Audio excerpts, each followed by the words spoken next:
దేశంలో హిందువులు, క్రైస్తవులు, ముస్లింలు కలిసి ఉంటాం, కలిసి బ్రతుకుతాం.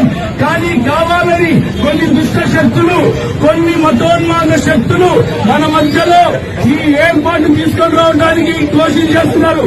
వాళ్ళని మనం ఆపాలి. వద్దు, మనకొద్దు, మనకొద్దు, మనకొద్దు, మనకొద్దు. 1971 కుదిరినప్పుడు మాత్రమే ఇచ్చిన ఆ పౌరసత్వాన్ని మరి వాళ్ళు చూస్తారంట. మన దగ్గర ఎవరి దగ్గర డాక్యుమెంట్లు ఇవ్వద్దు, ఇవ్వద్దు, డాక్యుమెంట్ ఇవ్వద్దు, ఇవ్వద్దు, డాక్యుమెంట్ ఇవ్వద్దు, ఇవ్వద్దు. భారతీయులమని చెప్పుకోవడానికి డాక్యుమెంట్ అవసరం లేదు.